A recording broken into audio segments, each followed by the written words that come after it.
అనూహ్యంగా రామచంద్రరావు మాధవుల నియామకం 2 రాష్ట్రాల్లో అధ్యక్ష స్థానానికి స్పష్టంగా కనిపించింది. పార్టీ లాయలిస్టులు పార్టీని జాగ్రత్తగా అంటే కొత్త తరం పాత తరాలని బ్యాలెన్స్ చేసి తీసుకెళ్ళగలిగేటటువంటి వాళ్ళకి ఇచ్చినటువంటి అవకాశాలు స్పష్టంగా కనబడుతున్నాయి. ఇదంతా ఒక ఎత్తు అయితే తాజాగా మరొక అడుగు ముందుకు పడుతున్నటువంటి పరిస్థితి అయితే జాతీయ అధ్యక్షుడు ఎవరు నడ్డా ప్లేస్లో. వాస్తవానికి అమిత్ షా మోడీ జోడీ పరిపాలనలో ఉన్నంత వరకు రాష్ట్రాల కార్యకలాపాల వ్యవహారాలు అమిత్ షానే నిర్ణయిస్తాడు.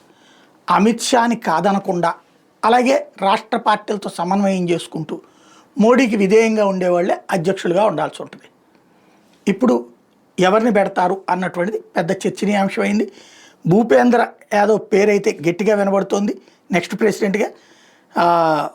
వాస్తవానికి ఈయన పోల్ ఇన్ఛార్జిగా ఇంతకుముందు మహారాష్ట్రలో 2024, ఉత్తరప్రదేశ్ 2017, రాజస్థాన్ 2013, మహారాష్ట్ర 2014, జార్ఖండ్ 2014, బీహార్ 2020లో ఇన్ఛార్జిగా చేసి వాటిట్లో 70% విజయాలు సాధించి పెట్టాడు. కాబట్టి ఆయన పేరు వినబడుతుంది.